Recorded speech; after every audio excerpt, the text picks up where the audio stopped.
Segunda carta de Pedro, versículo 1 ao versículo 11. Eu vou ler, os irmãos acompanhem, por favor. Diz assim a palavra do Senhor. Simão Pedro, servo e apóstolo de Jesus Cristo, aos que conosco obtiveram fé igualmente preciosa na justiça do nosso Deus e Salvador Jesus Cristo. Graça e paz vos sejam multiplicadas no pleno conhecimento de Deus e de Jesus, nosso Senhor.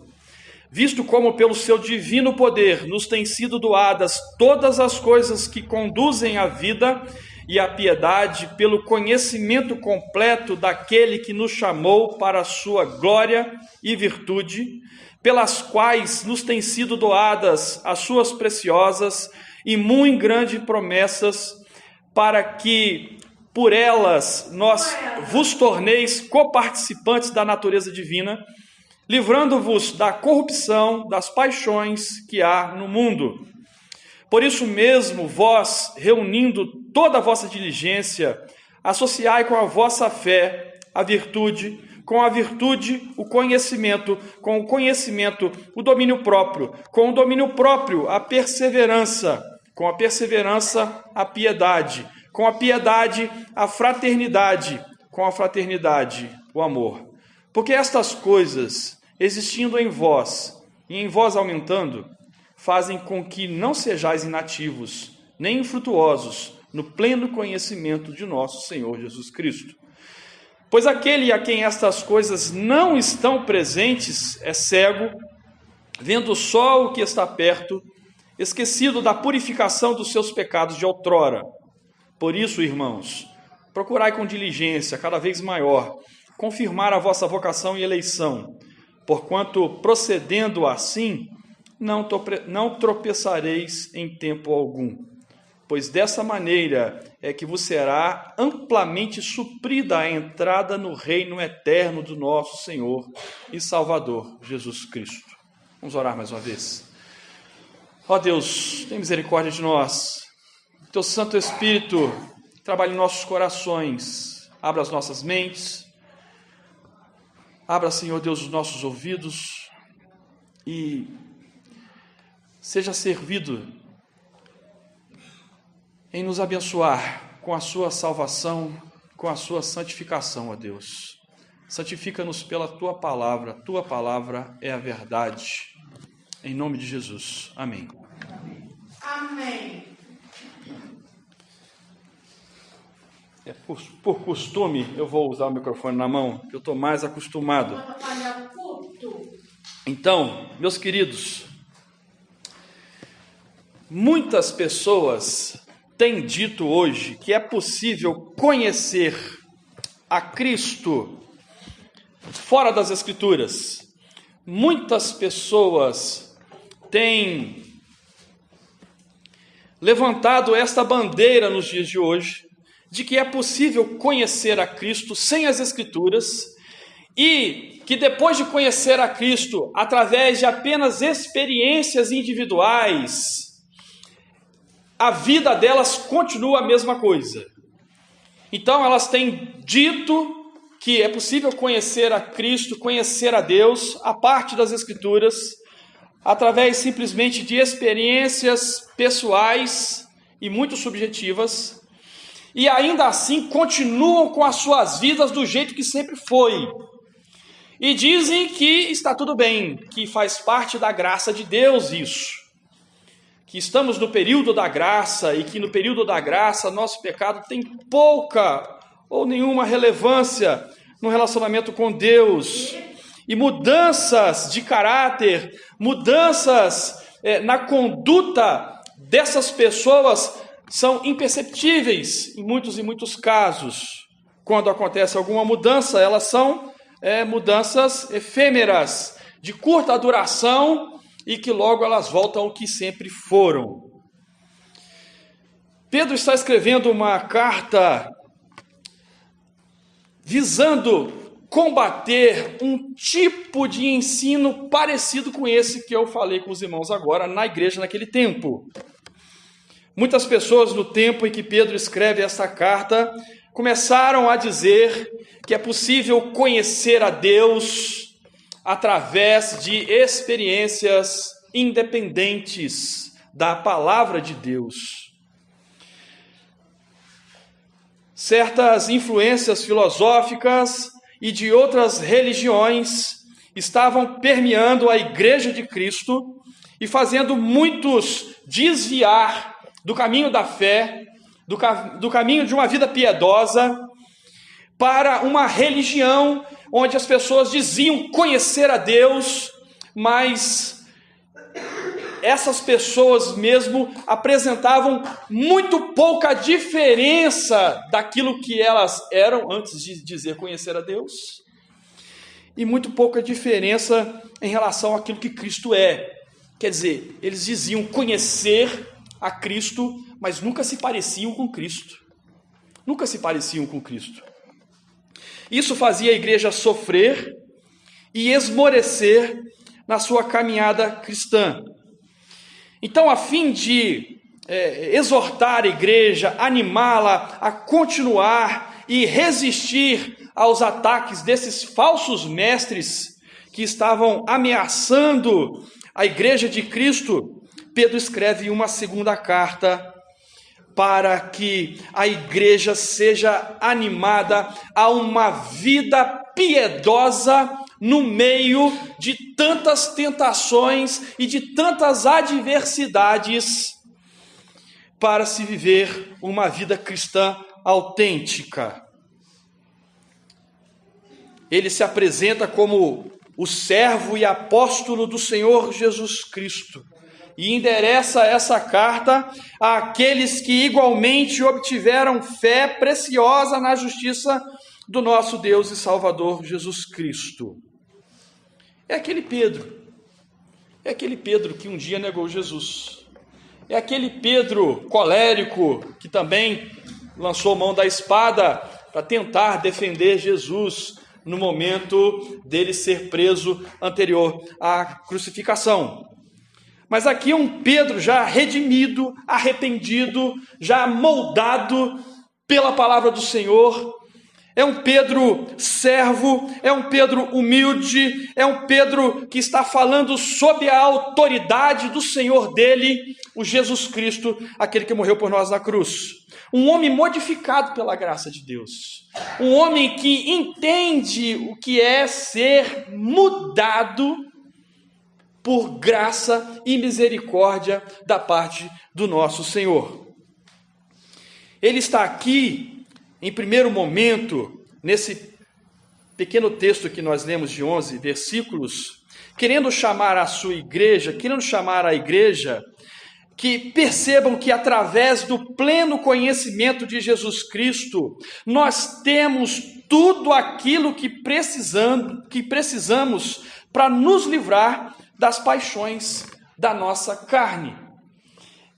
No pleno conhecimento de Cristo, a primeira coisa que acontece com aquele que conhece a Cristo de verdade é se livrar dos seus pecados. Então, para proteger a sua igreja dos ataques dos falsos mestres que estavam ensinando essas heresias, de que é possível você conhecer a Cristo e ainda continuar a mesma pessoa, e ainda a parte das Escrituras, e ainda sonhar que está tudo bem entre você e Deus. Para proteger a igreja disso, Pedro fala, olha, quando vocês conhecerem a Cristo, a primeira coisa que vai acontecer com vocês é que vocês vão se livrar dos pecados de vocês. Vocês vão receber todas as coisas necessárias para se livrar das paixões que estão no mundo e que também devem ser retiradas da nossa vida. Por isso, conhecer a Cristo implica diretamente numa vida santificada e num distanciamento das paixões do mundo. Conhecer alguém biblicamente, conhecer a Cristo biblicamente, implica em ser transformado por Cristo. Ninguém pode dizer, eu conheço a Cristo, e ainda continuar o que era. É o primeiro ponto dessa carta para esta igreja, e que é o primeiro ponto que nós vamos meditar nessa noite. Essa é a ideia geral desse texto. Olha, falar em conhecimento de Cristo é falar em mudança. Falar que conhece a Cristo é falar em transformação. Falar que conhecer a Cristo e não admitir santidade, santificação, afastamento do pecado é ilusão. Isso é heresia. Afastem-se disso. Afastem-se disso. Então, Pedro quer mostrar que, através do pleno conhecimento de Jesus Cristo, nós temos tudo que precisamos para nos livrar dos pecados, das paixões da carne, das paixões que estão no mundo. E no primeiro ponto aqui, para nós compreendermos melhor didaticamente esse texto, o pleno conhecimento de Jesus Cristo, nosso Senhor, nos faz que sejam multiplicadas sobre nós a graça e a paz. No pleno conhecimento do nosso Senhor Jesus Cristo, graça e paz nos são multiplicadas. Então, até o capítulo 2, aparece a primeira vez a expressão no pleno conhecimento de Deus e de Jesus Cristo, nosso Senhor. E Pedro está dizendo exatamente no versículo 2 que graça e paz vos sejam multiplicado nisso, em conhecer a Cristo cada vez mais. Quando nós conhecemos a Cristo, biblicamente, salvificamente, graça e paz são multiplicadas sobre nós. A única forma de nós encontrarmos graça diante de Deus é através do conhecimento de Jesus Cristo. A única forma. É impossível nós acharmos graça diante de Deus à parte da pessoa do nosso Senhor Jesus Cristo. É impossível. Porque é através das obras de Cristo que nós encontramos redenção. É através daquilo que Cristo, e única e exclusivamente Cristo realizou, é que nós somos salvos. E salvação pela graça é exatamente isso. Crer que aquilo que Cristo fez é o suficiente, necessário para a nossa salvação. Não o que nós fazemos. O que nós fazemos não nos salva. Não salva a nós. O que nós fazemos é um reflexo da salvação. É uma evidência ou não de que nós somos salvos. É algo que evidencia se nós já somos salvos ou não. Mas, no pleno conhecimento de Cristo, num encontro verdadeiro com Cristo, num relacionamento de salvação com o nosso Deus, através do Senhor Jesus Cristo, nós encontramos graça e paz. Você pode descansar. Se você crê que Jesus Cristo te salvou, que aquilo que Cristo realizou na cruz é para você, foi realizado para te salvar, pecador, então você encontra paz, você descansa.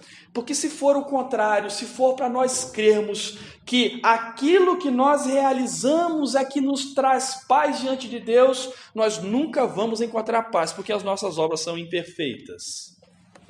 Nossas obras são imperfeitas e insuficientes para apaziguar, para aplacar a ira de Deus, que está destinada a pecadores condenados, como eu e você.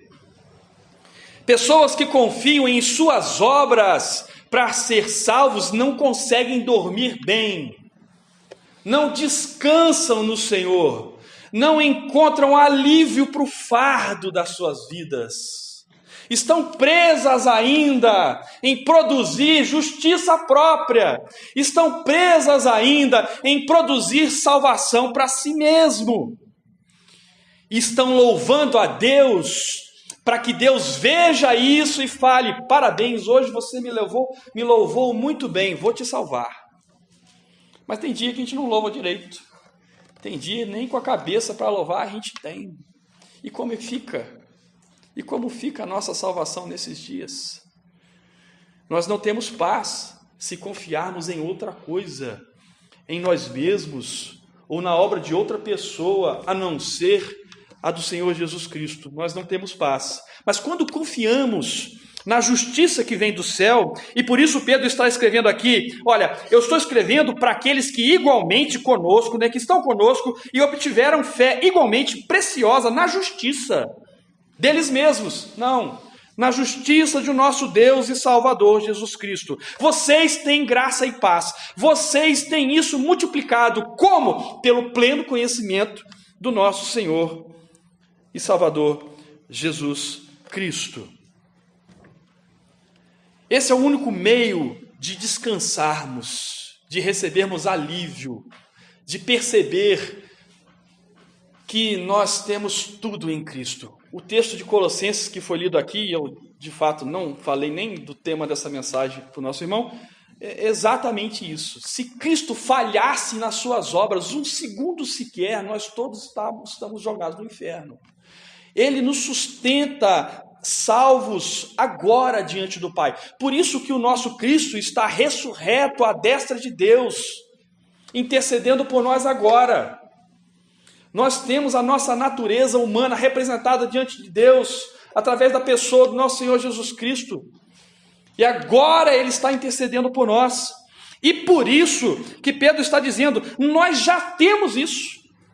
Nós não precisamos fazer algo para alcançar. Se nós cremos, nós já temos o suficiente para que graça e paz nos sejam multiplicadas constantemente sobre nós. O texto de Filipenses capítulo 3, é um texto que nos ajuda a perceber isso nas Escrituras. Filipenses capítulo 3, versículos de 8 a 11, nos diz o seguinte, Filipenses capítulo 3, versículo de 8 a 11. Quando Paulo está admitindo, reconhecendo que todas as coisas são esterco, são muito pequenas diante da pessoa do Senhor Jesus Cristo. Sim, deveras considero tudo como perda, por causa da sublimidade, do conhecimento de Cristo Jesus, meu Senhor, por amor do qual perdi todas as coisas e as considero como refúgio para conseguir a Cristo e ser achado nele, não tendo justiça própria que procede de lei, senão a que é mediante a fé em Cristo, a justiça que procede de Deus baseada na fé, para o conhecer e o poder da sua ressurreição, e a comunhão dos seus sofrimentos, conformando-me com ele na sua morte, para que, de algum modo, alcançar a ressurreição dentre os mortos. Paulo está lembrando ali que ele, segundo a lei, segundo a uma justiça humana, se fosse alguém para ser salvo por suas próprias obras, ele seria o primeiro na fila. E ele mesmo enumera aqui, no versículo 4, né? Versículo 5 aqui do mesmo capítulo 3 de Filipenses. Eu fui circuncidado ao 8º dia, eu sou da linhagem de Israel, eu sou da tribo de Benjamim, eu sou hebreu dos hebreus, quanto à lei eu sou fariseu, quanto ao zelo perseguidor da igreja, quanto à justiça que há na lei eu sou irrepreensível. Se fosse alguém para ser salvo pelas obras, Paulo seria o primeiro. Mas ele entende que as obras de Cristo são muito superiores àquelas imperfeitas obras que ele realizava. E ele compreendeu, admitiu, olha, tudo isso é esterco, eu considero perda por causa de Cristo, por causa da sua beleza, por causa de que nele eu encontro as perfeições que eu não tenho, e nele eu encontro descanso para minha alma. E eu descanso nas obras de Cristo, e por causa disso, no pleno conhecimento desse Deus, o Senhor Jesus Cristo, graça e paz nos são multiplicadas. Esse é o primeiro ponto. No pleno conhecimento de Deus, o nosso Senhor Jesus Cristo, graça e paz nos são multiplicadas. E no segundo ponto, no pleno conhecimento de Deus e nosso Senhor Jesus Cristo, nos são doadas todas as coisas que nos conduzam a uma vida piedosa, a uma vida diferente. Nós não somos salvos para permanecer como éramos. Se fôssemos perfeitos, se nascêssemos perfeitos, né? Não fôssemos depravados por natureza, Tudo bem, seria verdade, mas nós não somos perfeitos. Nós nascemos mortos em nossos delitos e pecados. O nosso coração é desesperadamente corrupto.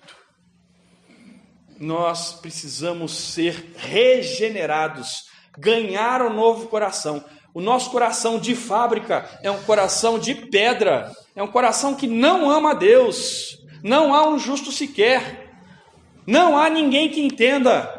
A boca de todos nós é um sepulcro, e nós não amamos a Deus de nascença. É necessário que a graça de Deus nos encontre, e a graça de Deus, ao nos encontrar, ela nos encontra para nos regenerar para uma nova vida, para uma viva esperança, para experimentarmos neste mundo já a santificação, a transformação, a mudança de nossas vidas. A mudança de nossas vidas em quê? A imagem do nosso Senhor Jesus Cristo. A carta de Paulo aos Romanos, no capítulo 8, no versículo 29,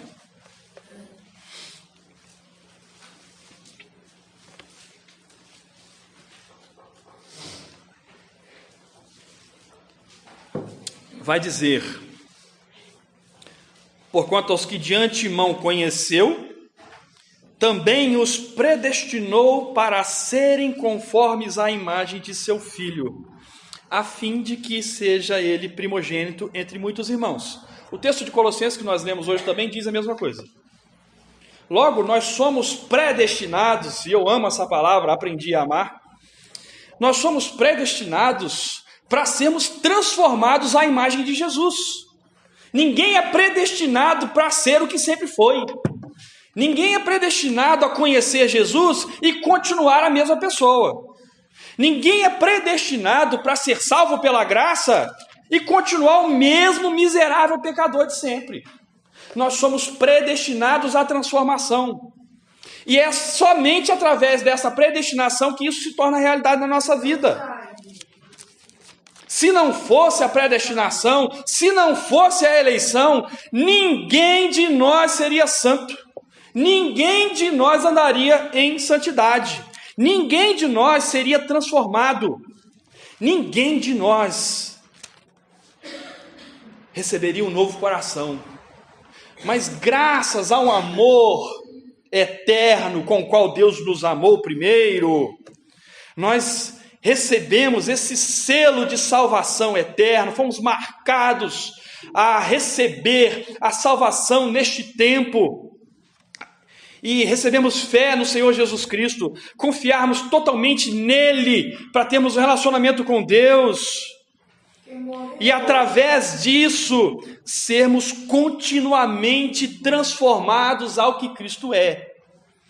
Então, pelo pleno conhecimento daquele que nos chamou para a sua própria glória e virtude, versículo 3, nos têm sido doadas as suas preciosas e muito grandes promessas, para que por ela nós nos tornemos coparticipantes da natureza divina.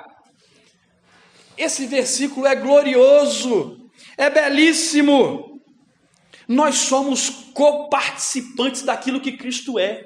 Cristo é. Nós somos, por graça e misericórdia, marcados na eternidade, para um dia a gente começar a se tornar aquilo que Cristo é, ser parecido com Ele, ser mudado de miseráveis pecadores para homens em santificação. Homens e mulheres que são transformados à glória de Deus. Meus irmãos, quem somos nós para merecer isso? Quem somos nós para merecer ser coparticipantes daquilo que Cristo é? Participar junto de, receber a beleza de Cristo. Nós não somos as melhores pessoas do mundo que Deus olhou para a gente e disse: nossa, esse povo é chique demais, né? É bonito demais. esse povo aí é estudioso demais, eu vou dar um pouquinho do meu filho para eles. Não, não, não. Deus olhou para nós e viu a nossa miséria. Deus olhou para nós e viu o nosso pecado. E na eternidade Ele decidiu nos amar e falou: esse povo que eu vou transformar, esse povo de dura cerviz, esse povo pecador, esse povo que foge de mim, eu vou transformá-los, eu vou fazer eles participarem da beleza de meu filho. Eu vou fazê-los serem modificados, eu vou transformá-los e eles vão refletir aquilo que meu filho é. Então nós somos salvos, nós conhecemos a Cristo, nós estamos reunidos como igreja do Senhor para trilhar um caminho de santidade, para sermos diferentes, gradativamente, cada vez mais a imagem do nosso Senhor Jesus Cristo. Isso é graça, ninguém merece isso, ninguém merece, eu não mereço, ninguém aqui merece, ninguém neste mundo merece. Mas graças aos méritos de Cristo, Deus escolheu fazer isso conosco. E se Ele escolheu fazer isso conosco, nós temos que responder com todo o nosso esforço. É como se ganhássemos o grande prêmio das nossas vidas, o maior prêmio, aquele que a gente não consegue nem imaginar. O que você faz? Você responde com gratidão. A maior dívida que existe na galáxia foi paga por você. Você vai ficar emburrado com a pessoa? Poxa, o cara pagou a minha dívida, eu não queria. Claro que não, você vai responder com gratidão, você vai responder com louvor, você vai querer conhecê-lo mais. Quem é essa pessoa que fez essa bondade por mim? Então, Pedro está reunindo essas coisas óbvias para a comunidade que estava sendo atacada por essas heresias. Então no versículo 5 ele diz: por isso mesmo, por causa dessas coisas, porque Cristo resolveu livrar vocês das paixões que há no mundo, reúnam toda a vossa diligência, esforcem-se, respondam com toda a sua garra e esforço, para que vocês associem virtudes que vão fazer vocês se tornar frutíferos. Então reúnam toda a vossa diligência para que vocês associem com a vossa fé, a fé que vocês receberam, a bondade, a virtude. E que vocês associem com a fé e com a virtude o conhecimento verdadeiro, o conhecimento bíblico, o conhecimento da revelação especial, exclusiva revelação de Deus. E com esse conhecimento, associe também o domínio próprio. Cuidem da vida de vocês. Sejam dominados por aquilo que vocês conhecem. Apliquem isso em vocês. Com o domínio próprio, associem também a perseverança. Continuem. Não é uma coisa pontual, não é uma coisa aqui e amanhã acaba.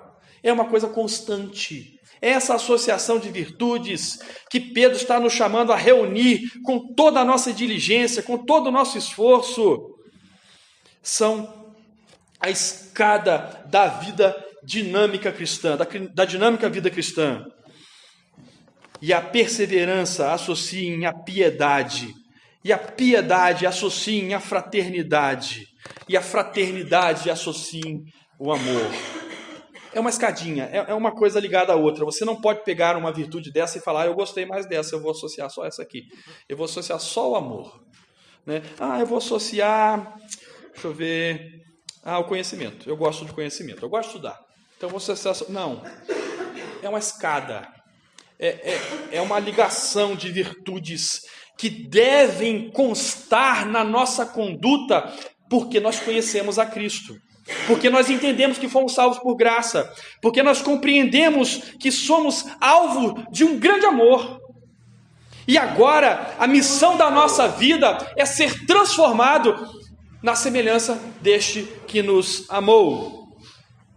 E Pedro vai explicar, olha, é porque estas coisas, essas virtudes que estão todas interligadas e inseparáveis, essas coisas existindo em vós, e em vós sempre aumentando, fazem com que vocês não sejam inativos nem infrutuosos no pleno conhecimento do nosso Senhor Jesus Cristo. Então, observem isso, irmãos. No pleno conhecimento do nosso Senhor Jesus Cristo, numa vida, num relacionamento de salvação com o nosso Senhor Jesus Cristo, todas as coisas necessárias para uma vida de santidade já foram entregues para nós. Já foram entregues para nós. Pedro está dizendo que estas coisas nos têm sido doadas. Elas já foram entregues para nós. Diante disso, às vezes eu me pergunto, se não, né? Já que isto é verdade, por que tanta falta de testemunho na igreja?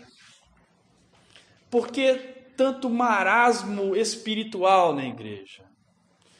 Nós compreendemos pouco a doutrina da santificação. Compreendemos pouco a graciosa ligação com Cristo que nós temos.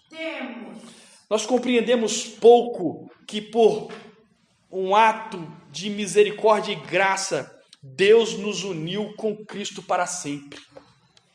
Nós entendemos pouco que, após sermos salvos, nós estamos agora num trilhar gradativo de crescimento desde que nós fomos unidos eternamente. Isso seria impossível por nossas forças. Isso seria impossível por nossa própria realização. Mas Deus nos deu essas coisas. E agora cabe nós empregarmos toda a nossa diligência, todo o nosso esforço e lutar para que estas coisas cresçam em nós.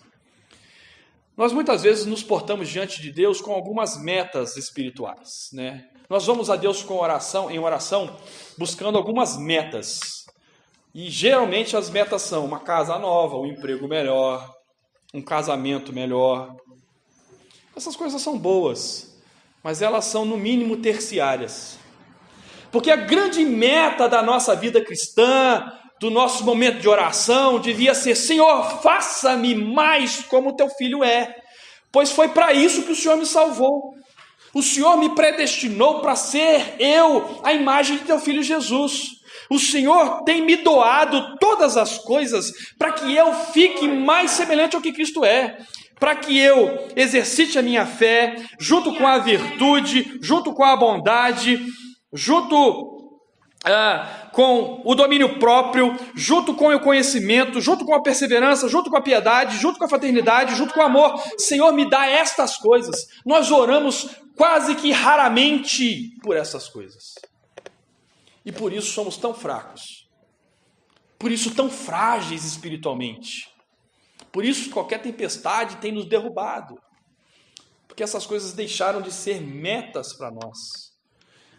A diligência da nossa vida tem sido em carreiras mundanas, carreiras seculares, melhor dizendo. Preocupação com este tempo somente. E Paulo vai dizer que se preocupamos, se Cristo é precioso somente para esta vida, nós somos os mais infelizes de todos os homens. Nós somos cidadãos dos céus.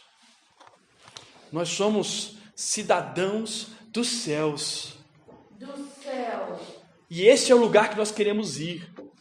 E lá nos céus é o lugar de santidade plena. É o lugar de perfeição completa. E se nós não gostamos de santidade aqui, o que vamos fazer no céu? No céu. Deus vai nos falar assim: você é meu filho, porque você sempre quis ser como Jesus, teu irmão é. Então entra. Ou Deus vai dizer: olha, eu te salvei, eu quis te salvar, mas você rejeitou e quis sempre continuar nos seus pecados, nunca se arrependeu, nunca abraçou a salvação, nunca evidenciou com as suas obras. O que você quer fazer aqui dentro? Aqui não é lugar para você, eu não te conheço, apartai-vos de mim.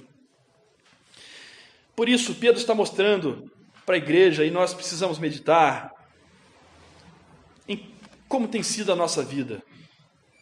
Nós temos exercitado o quê? Nós temos buscado o quê? Nossa vida espiritual, o nosso esforço é para qual objetivo? Para qual objetivo a gente está aqui domingo após domingo? É para a nossa glória ou para a glória de Deus? Porque se for para ser para a glória de Deus, essas coisas têm que ser exercitadas em nós. Essas coisas têm que frutificar em nós. Porque pelo pleno conhecimento de Deus, o nosso Senhor Jesus Cristo, nos são doadas todas as coisas que nos conduzem à vida piedosa. E em último lugar, no pleno conhecimento do nosso Senhor Jesus Cristo, nós obtemos uma vida cristã frutífera. Versículo 8 em diante.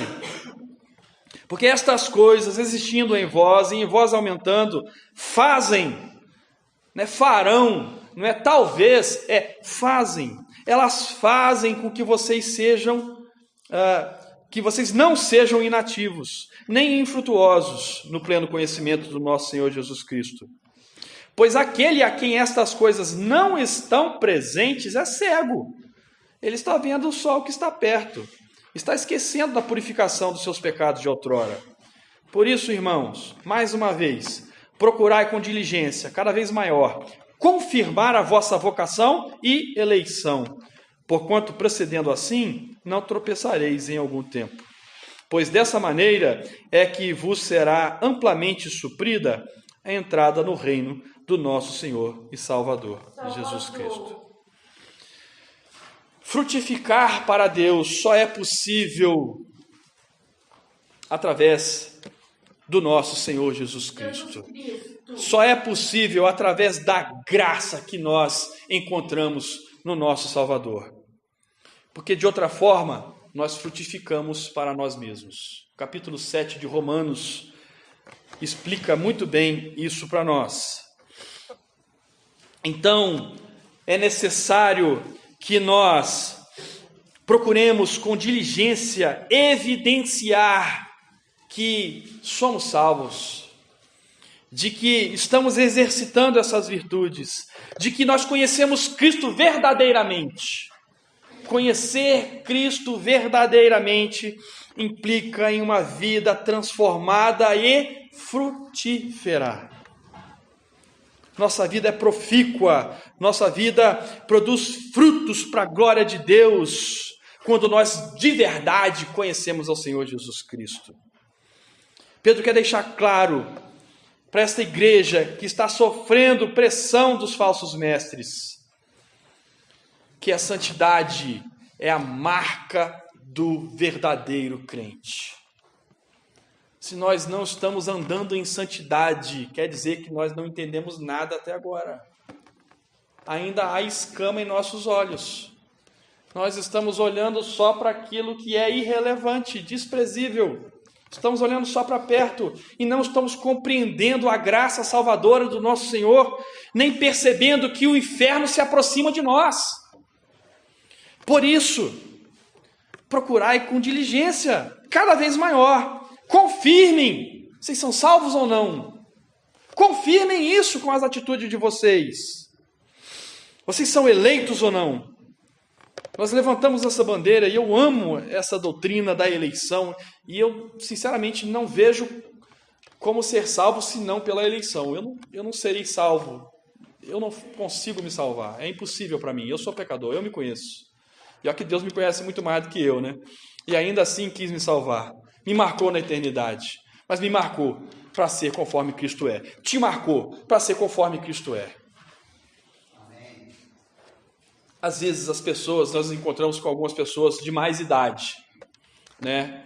E eu já vi isso. E a pessoa é muito ranzinza, né? Um senhor já e muito rabugento.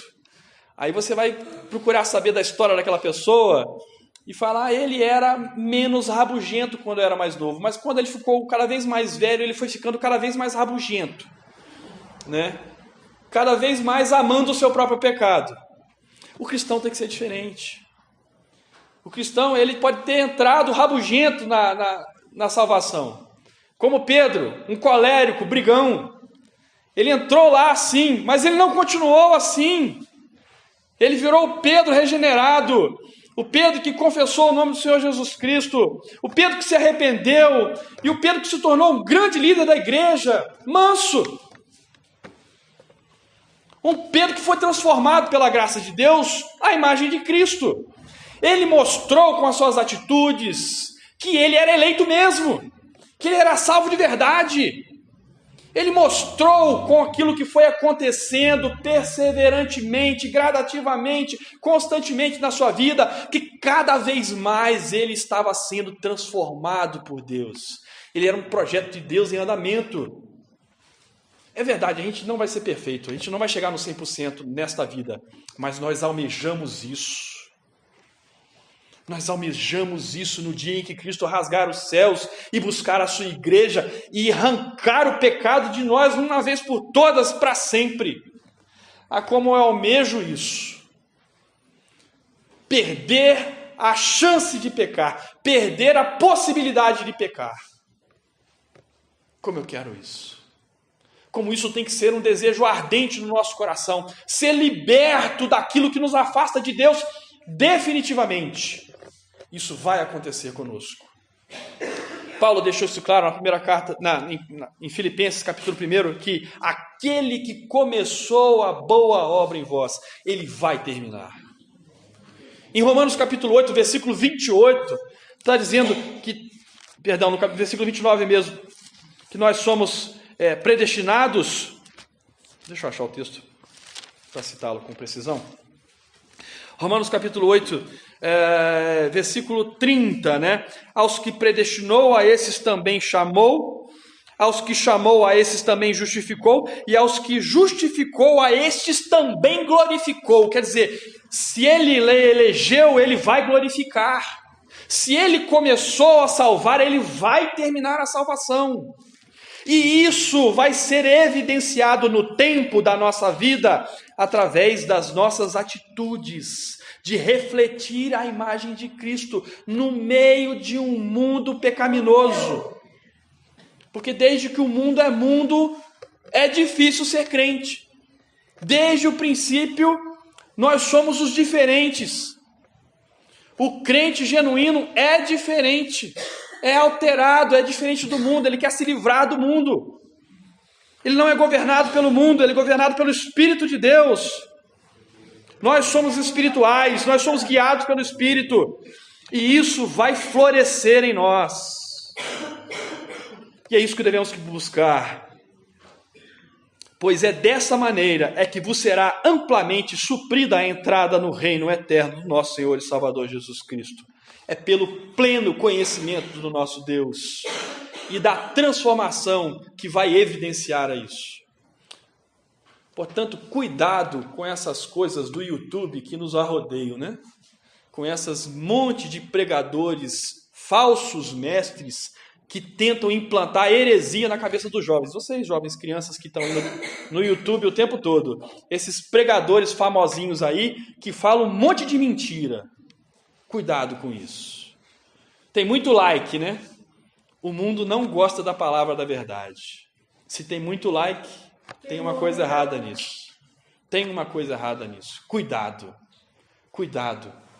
A mensagem da cruz é loucura para o mundo. Cuidado.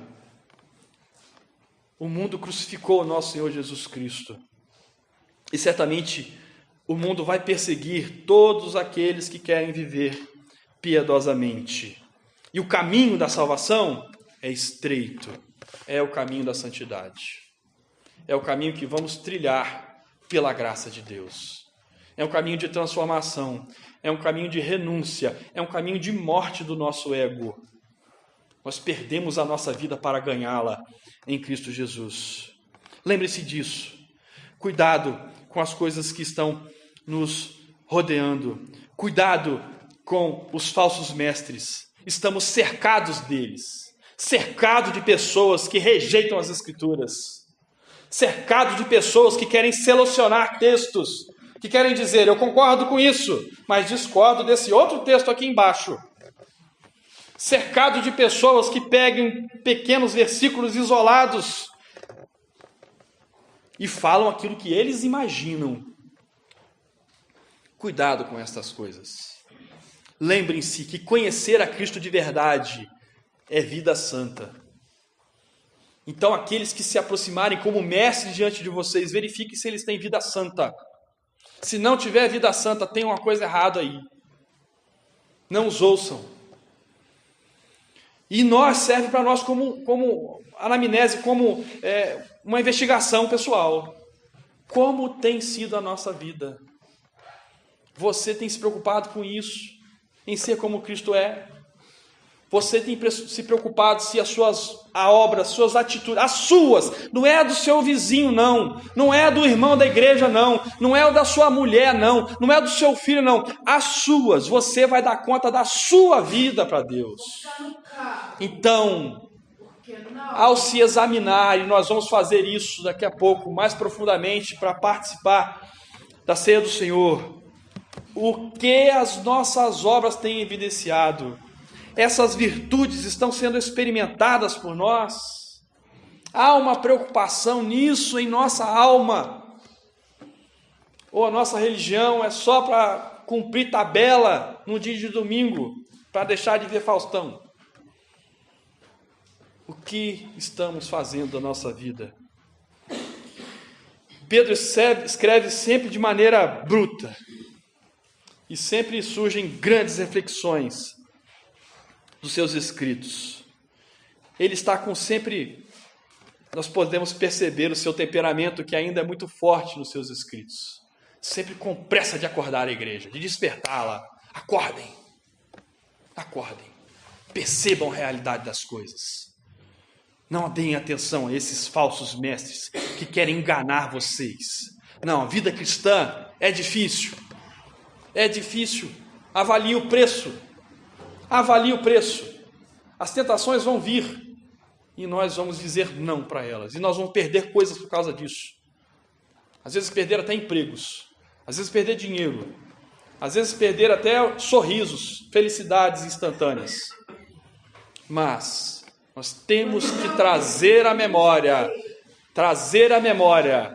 que o nosso tesouro, como Pedro disse na primeira carta, no comecinho da primeira carta, a nossa herança está incorruptível nos céus, sem mácula, imarcessível, reservada no céu para nós outros. É lá que está a nossa recompensa, não neste mundo. Então, Igreja do Senhor Jesus Cristo, atentem para essas palavras. Avaliem as suas vidas. A gente tem uma mania de avaliar a vida dos outros e não avaliar a própria vida. Isso vai nos matar, literalmente. Vamos parar com isso e preocupar com nós mesmos. Preocupar com aquilo que nós estamos fazendo e procurar com diligência cada vez maior confirmar a nossa vocação e eleição. Porquanto, procedendo assim, não tropeçaremos em tempo algum. Amém? Vamos orar mais uma vez? Ó Senhor, tem misericórdia de nós. Perdoe os nossos pecados. Perdoe, Senhor Deus, a nossa fraqueza espiritual. Perdoe, Senhor Deus, que muitas coisas soterram as suas verdades em nossa mente. Muitas coisas, Senhor Deus, nos impedem de manter, Senhor Deus, o caminho diante de Ti, de perseverar. Tem misericórdia de nós. Nos dê um arrependimento, Senhor Deus, profundo por conta dos nossos pecados. Nos dê, Senhor Deus, santidade, Pai querido, no meio a esse mundo tão podre, tão contaminado pelo pecado. Nos faça diferente, Senhor Deus. Faz dessa igreja, Senhor Deus, tão zelosa, uma igreja cada vez mais zelosa e mais diferente, Senhor Deus, do mundo que nos rodeia. Que os nossos casamentos, que os nossos lares, que as nossas casas resplandeçam, Senhor Deus, a sua glória. Resplandeçam a imagem de Jesus Cristo. Amém. Que isso possa ser notado em todos os nossos relacionamentos. E que todas essas virtudes possam ser exercitadas por nós. nós. E que a gente assim encontre novamente a alegria da salvação, o entusiasmo de te louvar. O Senhor Deus, a alegria de estar reunido com outras pessoas que igualmente creem da mesma maneira, que igualmente estão buscando a mesma coisa, ser parecido como teu filho. Nos reúna cada vez mais, Senhor Deus, assim. Nos dê, Senhor Deus, aquela fé que nos une, a fé que vem dos altos, Senhor Deus, pela tua palavra, e que muda a todos nós, Senhor Deus, por graça e misericórdia. Tenha compaixão de nós. Nós imploramos, em nome de Jesus. Amém. Amém.